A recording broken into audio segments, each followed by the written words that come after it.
Welcome to Reformed and Real, where we take a journey with our people fresh out of prison and how the community around them really feels. My name is Mario Hernandez, and I'm one of the afflicted people that got released back into the community, and we're here to try and figure out how that looks.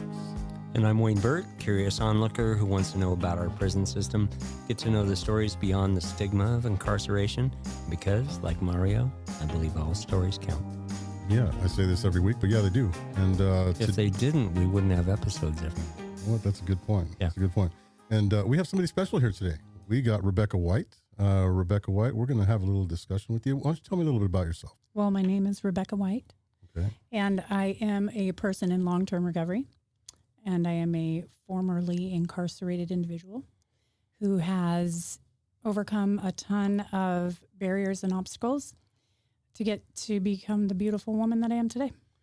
Amazing. Wow. Amazing. Great And, tagline. yeah, I like it. And also a good friend of mine. I don't know about good That's friend, debatable. but Yeah. You just wanted to get it on recording. Yeah. There's proof now. So, you know, we come here every week, and we love to highlight people, especially people like us. When I say us, people in recovery, people that are damaged, hurt, broken, and you know, we get back out into the community. We got to figure out, you know, how are we going to help other people get to the point where you know, we're not there, but to a point to where they're getting better. Come along with us. Let's get started and get deep into it right away. When did you start into your active addiction? How long ago was that? Well, I was, as early as I can remember, you know, I was drinking little sips of beer when I was like 4 or 5 years old. I had this little Cabbage Patch tea set that, you know, my dad would kind of pour some beer in, and I'd go back to my room, and I didn't really know what I was doing. All I knew was it felt pretty good. Yeah. And then it progressed to, you know, when I was in 5th, 6th grade, started smoking marijuana, and then it quickly progressed to other harder street drugs. About 13, 14 years old. Wow, that's young. Yeah. And by the time I was, you know, 15, 16, I was already using intravenously, and I was also hanging out with bikers and doing some, I'm not going to incriminate myself on here, but I was, you know, helping to poison my community, you know. Gotcha. And I think that I didn't really understand what I was doing at that age. I didn't really understand that people lived a different type of lifestyle, because where I was living, the people that I was living with, things like that, couch surfing, and I never wanted to be home. And my environment had a large part to do with the choices that I was making. And I think when you're that age, or at least for myself, I felt pretty impressionable.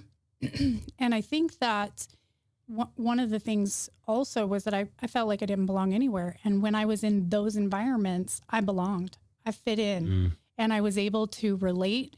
And we all had a common goal. And there wasn't any responsibility. And so I didn't feel the anxiety of responsibility. And I didn't. Work, school, all that. Oh, yeah. None of it. Yeah. What was the common goal? Escape?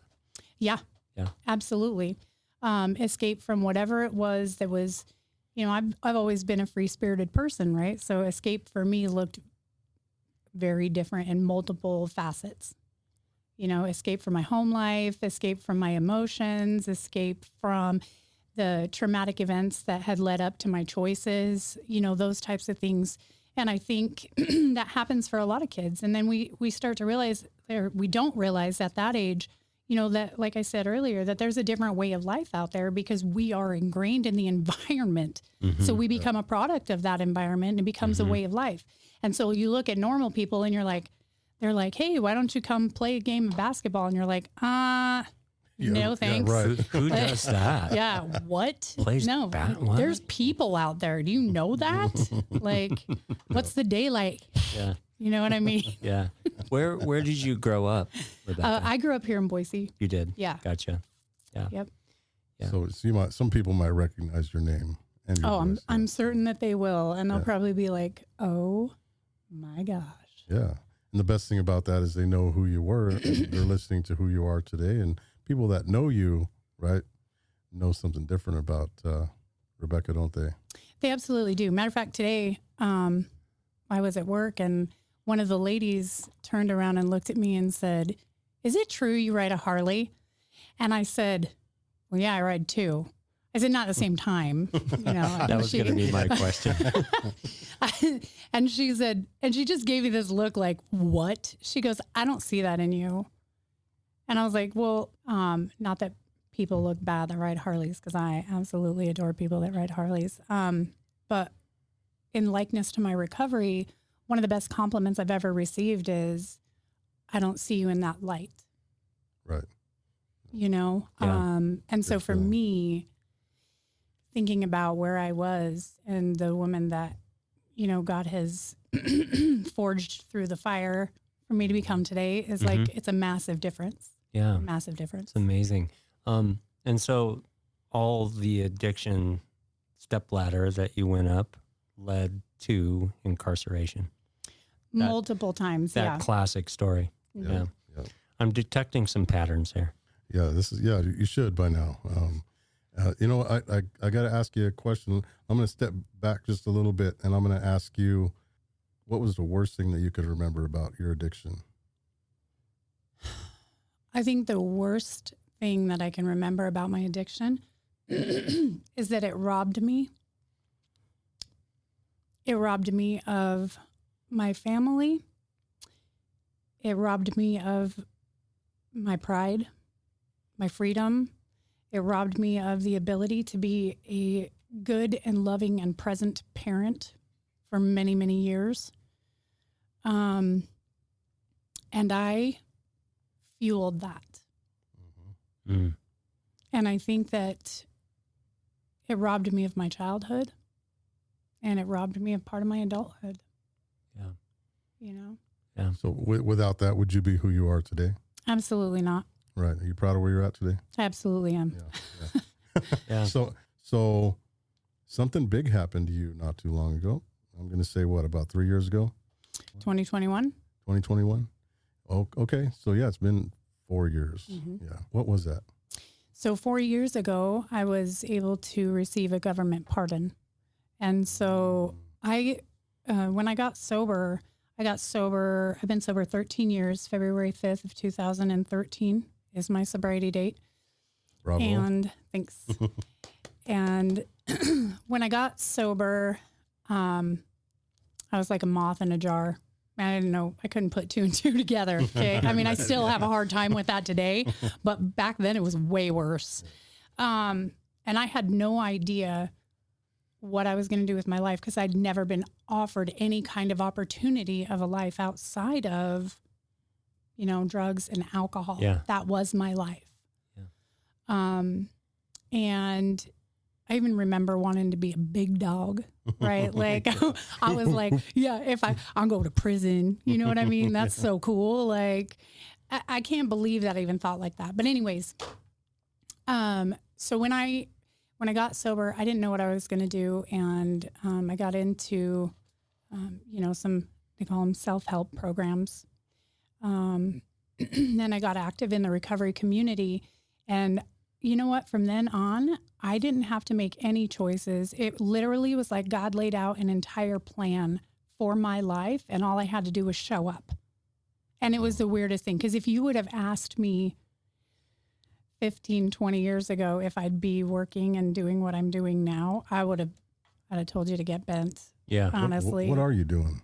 I work for the Department of Correction. Whoa. Look at that. I'm not a cop. I just sort of, I'm not a cop. Talk about turning state's evidence, huh? Yeah. Right. Well, I said, listen, they're going to get their 25 out of me one way or another. That's what I said. You really can't say that. One That's part a of no. it. Yeah. Let's get that straight. You can't say those words to somebody that's been involved in criminal activity. Yeah, I get it. Yeah. Sorry. There's a little thing that's associated with that, Mm-hmm. but we're good. So I mean, you did it, man. It's when I first met you. It must have been right after that happened. I think it made not too long, and you know, you're one of the reasons why I'm sitting here today, for sure. And you know that. Thank you. Yeah. There's a group of people. There was 3 people, you and Mark and Carrie, that were involved in the starting of what we're doing today here at Learning How to Live. And, it's a great thing. So back to you. But wait a sec. What was that called? Was it an organization, or was it just the 3 of them taking Mario Hernandez under their wing? Just my dogs taking me under my ring. I like it. Roof, roof. I like it. No articles of incorporation, just 3 kind people. Yeah.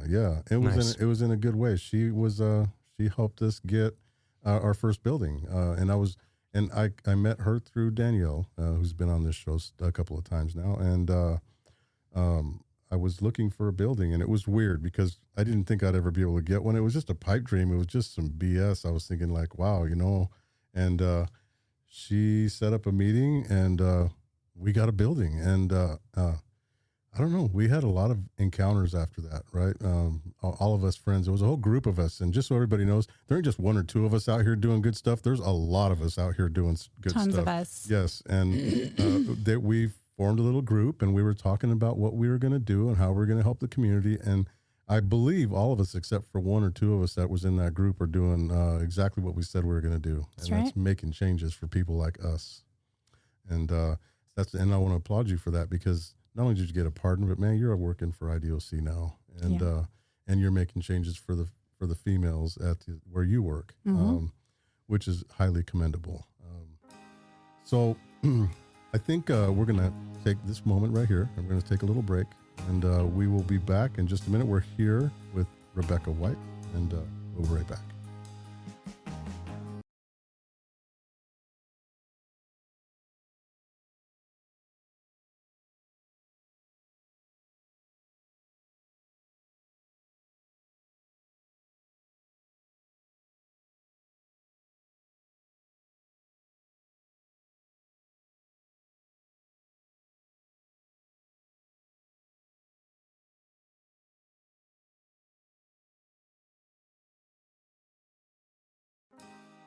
Welcome back to Reformed and Real. Mario Hernandez. My name is Wayne Burt, and we're joined by Rebecca White. Welcome back. Yeah. She found I Round can't stop 2. dinging that thing. Don't take it away, Mario. No, I wasn't taking it away. I was Okay. looking for the screaming goat. Oh, yeah, that thing. I love that thing. So in between the time, right, that 2013, you began to get sober, and then, well, it was a specific date, February 5th, and then meeting Mario in 2021. So there must have been sort of a path, right? You needed to find a support system, which you did, and get your way to beginning to provide support for other people. So talk about that a little bit. Yeah. Talk about that arc. Okay. So I will tell you that just before I got sober, I was going through I had lost my children's father. He was murdered, and we were involved in a, high-speed chase situation. And that, you would have thought that would have been enough for me.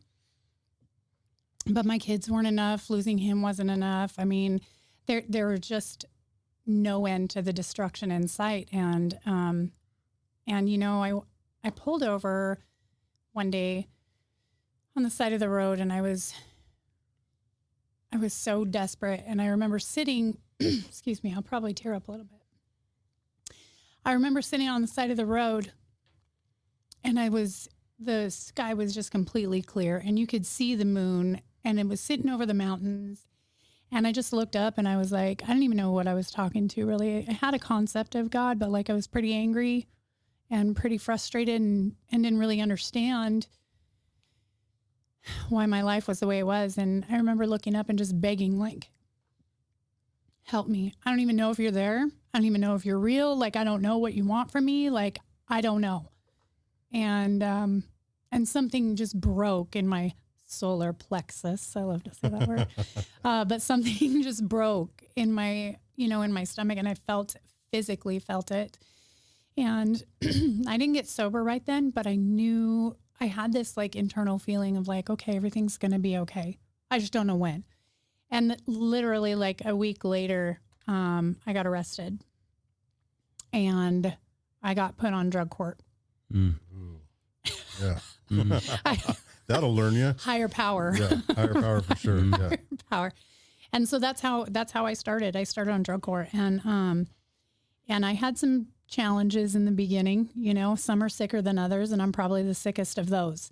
You know, I'm stubborn, and but yeah, I went through drug court, and I graduated, and then I got a job helping others. I got trained up as a recovery coach, maybe about 3 months into recovery, and I was kind of on the front lines of that for the state and you know, kind of guinea pigging a lot of things because it was super new. Yeah, that's exciting. Yeah, it was a pretty big deal. And then I got to be the first one actually certified and credentialed in the state, which it was a really big deal for me because you know, I found it fulfilling. And what I found fulfilling about it was like the look in people's eyes. Like when I got to reach out and help somebody and they felt heard, they felt understood, and they felt all the things that I needed, right? That I didn't even know I need. I got to be that for someone else in those times. And I think that it fueled something inside of me that is absolutely indescribable. Helping another human being and watching that human being completely change their life. It just is. It's something that is a better high than any drug or drink that I've ever taken. It's like bringing a baby into the world, ain't it? Amazing. Yeah. It's absolutely stunning. Very profound. Yeah. And so it just progressed from there. I got bit by some kind of recovery bug. And then all of a sudden I was doing sober softball every weekend, putting together all these events and doing all this fun stuff and dedicating all my weekends. And it wasn't because I was getting paid or it wasn't because of any of those things. It was just because I got a taste of a real life. It was the calling. Yeah. It was my purpose. Yeah. You know, and today I look back and I think like God has shaped and molded me. I literally was just telling my significant other about this the other day. Some days I sit there and like God has shaped and molded me and put me through things that I use today. And like he reveals himself to me in ways that is just, it creeps me out sometimes, right? I'll be sitting there and like something will happen and I'll know how to handle it. And I'm just like, dude, I went through this like 10 years ago. Like, this is creeping me out, man. But God presents himself in my life. Sure. It's the real thing, you know? And I mean, I'm not perfect. I know that's hard to believe, Mario, but I'm absolutely not perfect. And I make mistakes and I still screw up and but by the grace of God, I haven't had a drink or a drug in 13 years. Wow. And for somebody like me, that's crazy. The last time I was incarcerated was 2012, the end of 2012. Wow. That's an achievement for growing up the way you did. Absolutely. Yeah. Further in the rear view. Yeah. And so then I wanted to become a drug and alcohol counselor because I found that value in helping others. And so I went to school, and that's why I needed that pardon. And there was a ton of barriers and challenges. I didn't get it the first time I applied either. Found it to be somewhat similar to Social Security. Did you? No, I'm just kidding. You'll have to describe it. I'm on the doorstep of applying. The rumor is that they never apply. They never approve it the first time, right? That's the rumor. I've never applied for it, so I don't know. But I just find it funny because yeah, that's hilarious. But yeah, so I needed that pardon to be able to function, and I did it once, I did it twice, and the third time, sure enough, they were. Wow. And it wasn't that they didn't want to give it to me, I don't think, because they, all I was doing was living my life. I think it was more because I didn't have all the paperwork in, or because I didn't take accountability the first time the way that I needed to. You know, there were some things that needed to be done. Yeah, folks need to be reassured, and sometimes you don't know how. Yeah, and I think that there's a stigma like, hey, you have to. You're entitled to things, and it's not true. That's not true thing. I had to earn I had to earn it. it was, it was God's hands and my feet. I had to do the footwork, Yeah. in order to receive the blessing. And then I had to prepare for that, and God opened every door along the way. Sounds like you didn't feel it at the time through all the adversity, addiction, incarceration, but you were being given tools that you use now. Absolutely. And here's the other thing about me being stubborn. I'm going to use the word persistent versus stubborn. Stubborn is more in the old days, but the persistence, right? At that point where they denied me, I really did want to give up. I mean, I went through a little period of like, why deny me after all of these things? And it came to me like, oh, well, you don't need a pardon. We'll just do something else, and that's how I really knew that I had made change in my life. Mm-hmm. Because even though it was something that any earlier would have taken me back out for sure. But at this point it was like, you know what? I'm just going to keep on living my life with or without that pardon. Yeah. And I think that's when we know real change. It's like when you get off parole, if nothing changes, nothing changes. Yep. That's the evidence. Walk the walk. What year was that when they denied your first pardon application? I think the very first one I put in was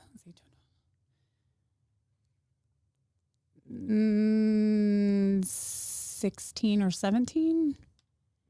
Oh, and so then you waited a while to do it again. Yeah, well, you have to, right? It's just, you put in and then you have to go, then it's just like getting a parole date, right? So you have to wait for them to give you, whether they're going to give you a hearing and whether they're going to hear you out or not. And then whether it's in person or executive decision, they get to make that. And then after that, you continue on, and it's 6 months in between time. So the time frame is like, it takes just as long as it does to get a parole hearing, So it's very similar to that process. It's like getting flopped. And it's the No. Yes, kind of. Yeah, kind of. Explain that. So getting flopped is when you go in front of the parole commission and they tell you, we'll see you in a couple of years. Yeah. We're not going to give you a parole date. There you go. That's the lingo I need to ask you. Yeah. Does the parole board make the decision whether you get the pardon, or do they make a recommendation to someone who grants the pardon? That's it. And they get the parole board. They made the decision right then and there. I think that they already knew and had probably talked about it, because my interview with the commission was amazing.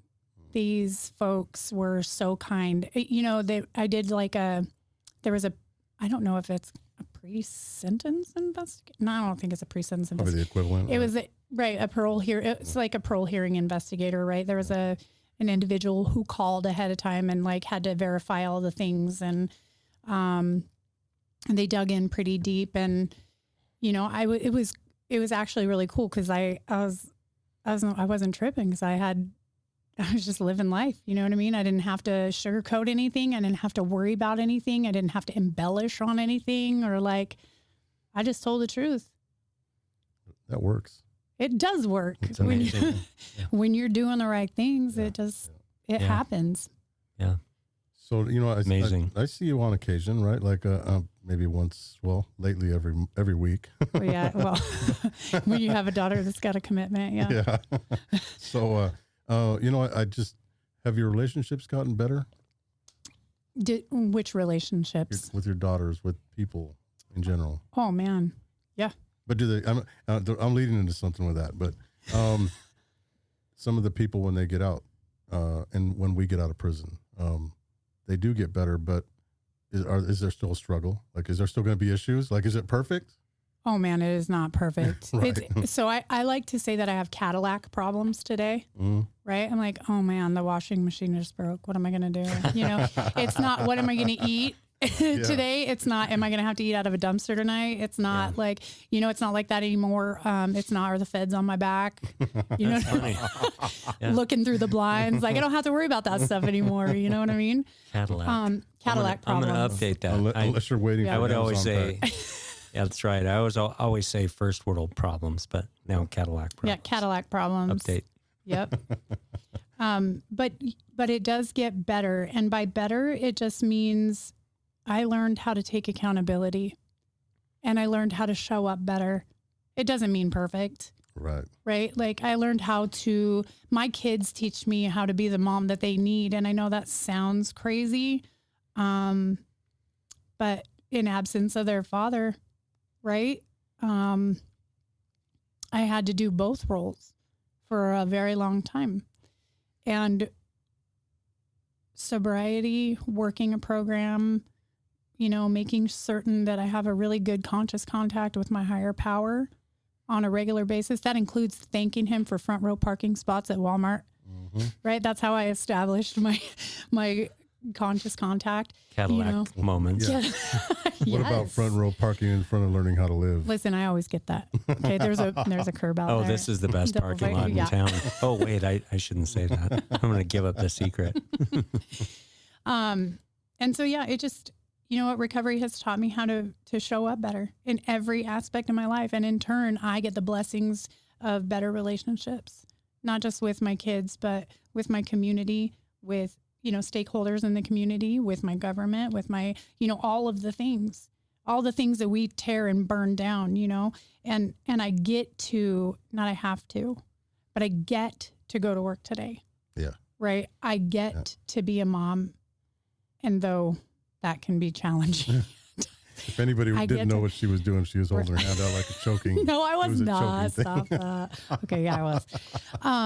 I get to have a significant other today who I love very much. I get to have that relationship that I've always wanted, right? I get to have my family. Listen, I haven't talked to my cousins in 30 years. Okay. Wow. And so I ran into my cousin. I can't disclose where I ran into him at, but I ran into him and I knew it was him. I creeped him out because I grabbed his hand weird and I was hoping he would notice me. And he didn't right at first. So I messaged him on social media afterwards and it was mind blowing for the both of us, but I get to have a relationship. We missed out on 30 years and we grew up together and we, but now we get to have that. Good. That's wonderful. Yeah. It's a big deal. You know what I mean? It's great. How old are your kids? Oh man. My youngest are 17 and 15.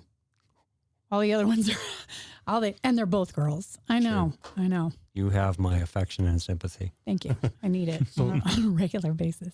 So that all leads to something. So what I'm trying to get at is exactly what you're saying. Life ain't easy. So for those of us that are out there incarcerated right now, listening to this podcast, out at whether any correctional facility or the county jail, or if they're sitting at home struggling with addiction, or whether they're just wondering what's up with their life, just know that it's never just peaches and cream. When you're trying to get out of the barrel, I call it, when we're at the barrel of addiction and being lost, you got to get out. And sometimes when you look up, it looks so high, so far away, and you don't think you can do it. It's always a struggle. That's something we tell people every day. That it's not going to be easy when you get out of prison. No, it's never going to be easy. But we're there as what we do in our jobs, right? And what we love to do is to help people feel better about those struggles, right? Yeah, and I think it's realistic to expect the struggle and be blessed by the miracles that happen when you get through those. You know what I mean?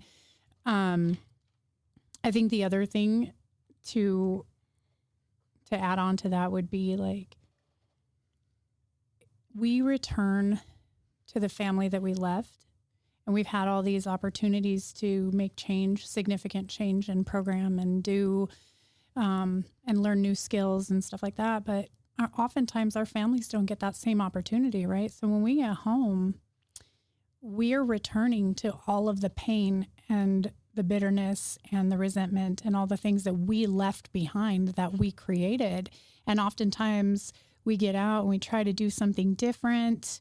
We try to practice those skills and it doesn't work right at first. Right. because the family hasn't been able to heal yet. And so that can be frustrating for individuals who are just getting back home and trying to step into new roles as being a parent, and not the old parent that you used to be, right? So your kids have expectations, your spouse has expectations, your family members have all these expectations of you to be this old person that left them. And so when you come home with something different, like a passion to want to do something different and get squished, don't give up. Right. Don't give up. Don't give up. You have to push through that discomfort, and you have to learn how to sit in that discomfort, because from that births the change. So you have to learn how to take accountability, but not beat yourself down. Right? There's a difference between, selfishness and self-care. Right? We were selfish. Now we take care of ourselves. We do things like set boundaries. And I'll tell you, that really agitates kids, right? Or significant others, that stuff agitates them, because before you might have just given them whatever, you might have done whatever. But now you've learned, like, hey, I need this in order to take care of myself. And your family is going to react because they are used to the person that you were. So push through that discomfort, learn how to sit in that discomfort, and how else are you going to be forged in the fire? Being forged in the fire is not easy, right? To come out on the other side and to expect that your community is going to, or your family or whatever, is going to react to you like, oh, I got 60 days sober. Well, all of a sudden I know I emptied out your bank account before, but you should just give me your debit card because I got 60 days sober now. Yeah. How many times have we seen that? Like millions, right? People expect that just because I feel better and I got out of jail and I'm sorry, it doesn't fix everything right now.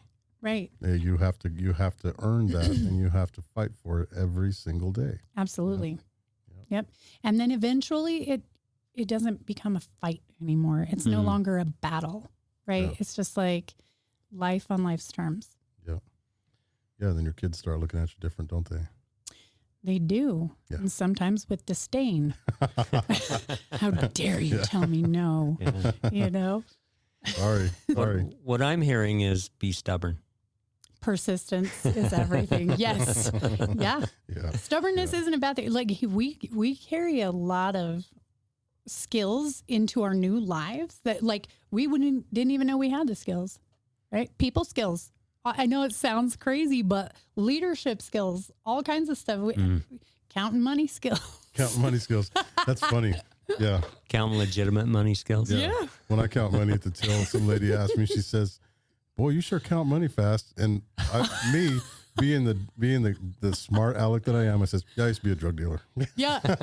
We don't say drug dealer. We say street pharmaceutical entrepreneur. Yeah. Oh, yeah. That's a good one. Yeah. But now I'm doing it in a brick and mortar business. Yeah.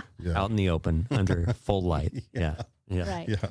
That's a great place for us to leave off, take a quick break. Yeah? In case you're just tuning in, you're listening to Reformed and Real with Mario Hernandez. My name is Wayne Burt. We're joined by Rebecca White and here on Radio Boise, and we'll be right back. We'll probably go another 5 minutes, probably maybe 10. We'll see. Yeah. I'll cut it down for the Radio Boise, and then Okay. I'll leave it long for the podcast. Yeah, the what's next part. Yeah. I mean, what's the length right now? We're about 34 minutes. Oh, gotcha. Yeah, for sure. That'll work great. You talk too much. No, it's great. I love it. Yeah, it's fine. You don't talk enough. We need it. It's great. It's really good. Good.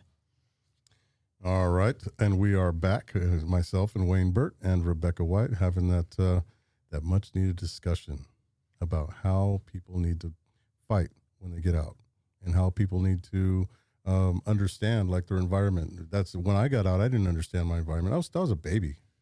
I'm sure when you got clean as well, like I just thought that, gosh, I don't have savings. I don't have a home. I don't have a bunch of clothes.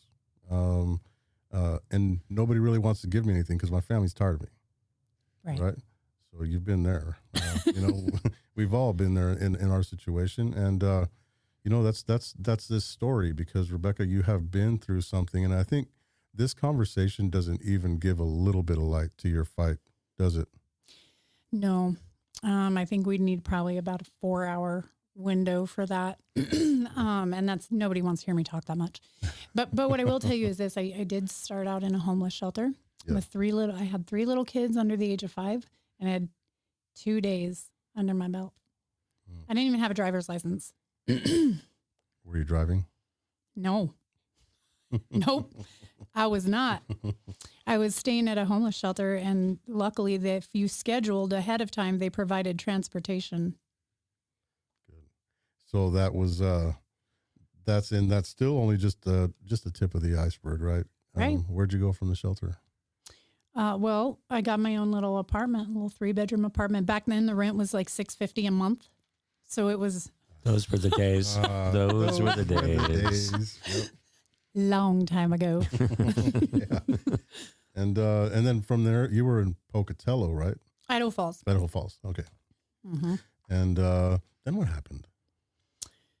Well, then I graduated drug court, and then I started working there and helping Started others. working at drug court? Yeah, I got a. Whoa. Oh. Yeah, they hired me, and I think that they at first I was doing some admin stuff, and then they allowed me to start doing some recovery coaching stuff. And then from there, I went to State Hospital South. I worked there for a couple of years as a peer specialist. And then I went to project manager of a recovery center when we moved to Pocatello. And then from there, I went to work at a treatment facility as the assistant director and helped them open up a bunch of houses and IOPs, and then moved to Boise. And then here I are today. Mm-hmm. That's kind of been my journey. I knew we were missing a little beef in that little story, and that's the struggle. Like, you're a single mom that went through it all. Like, you made it through addiction, you made it through drug court, you had 3 little kids, you were in a shelter, and then you got your apartment, and then you just built your way up out of that box. And then till right now today, when I look at you, I've talked to Danielle about this. I'm like, what was it like for you guys? And she tells me these stories, and I'm like, oh, geez. Yeah, geez. I hope she doesn't tell you too much. I think she did. But we'll have to record another one, and then we'll find out how much he knows. But wonderful. So, I mean, I think that's the gist. And I hope that everybody out there that's listening to this story, that we all have it in us. It doesn't matter who you are, where you're at, what your struggle is, how broke you are, been in jail, probation, parole, prison, all that stuff doesn't mean anything. Because if you can take and plant your feet today, right, Rebecca? Yeah. And then make your move. Absolutely. And you just continue making moves. And you want to know what? Here's the deal. You can knock on 100 doors. One of them's going to open. Yep. Right? And you know what? 99 of those doors might have been the wrong doors. Yeah. You never know, right? But the 100th one you opened was the right one. Yeah. It's good stuff. It's good stuff. So, I mean, when we have this life now, right? And we talk to people, and I hear you talk to people all the time. And unfortunately or fortunately, I see all your crazy posts on Facebook. Oh, Lord, yeah. Listen, I'm a lover of, I love that I get to go do stuff. Yeah. I don't have to be locked up all the time anymore. Living life. And that's what we want for everybody, isn't it? Like, even I had a guy come in here this morning, and I told him, I says, you know what I want for you? I want you for whatever it is that you love, for you to have it. Like, and if you start right now, today, not tomorrow, not next week, not in an hour, start right here, right now, and make some choices. And when you make those choices, make yourself your boundaries. Like, I'm going to do this, and this is what I'm not going to do. And then just think about it all the time. Dangle that carrot in front of your own face. What you really want, what you really need, and how you're going to get there, and fight for it. Because you can do it. Anybody can do it. Absolutely. If I can do it, if you can do it, anybody can. But I'm going to tell you right now, if I can do it, anybody can definitely do it. Yeah. Well, so Wayne, we've had a pretty good conversation with Rebecca White here. We have. Yeah. It's been a pleasure. Yeah. Real privilege. Usually people are trying to get me to be quiet. So when you called me and asked me to, I knew I to was making a chat with you, mistake. yeah, I was like, do you know what you're in for? Like, how long do we got? You just need someone who's committed to pushing record. Yes. Just so everybody knows, she wanted a script. And you're- Yeah. I was like, what are we going to talk about? I don't even know. And I he's said, like, you. I was like, about oh, well, you. that's my favorite thing to talk about. Yeah, right. Boy, yeah, we're thinking the same thing, aren't we? All right, everybody. Well, thank you so much, Rebecca, for being here. Thanks for having me, guys. Yeah, we appreciate you. And, Wayne, I thank you for being here with us as well. We have a Absolutely. great relationship here. I like the opposite side of this that's never been there. Yeah. Your questions are always awesome. I love it. Yeah, thank you so much. I can misuse terms like turn state's evidence. Yeah, that's a definite misuse of terms. Cadillac problem. I can play with metaphors and Yeah, just not that one. yeah. Lesson learned. Yeah. All right, everybody. Thank you for joining us right here on Reformed and Real. My name is Mario Hernandez. I'm Wayne Burt, and we'll see you next week.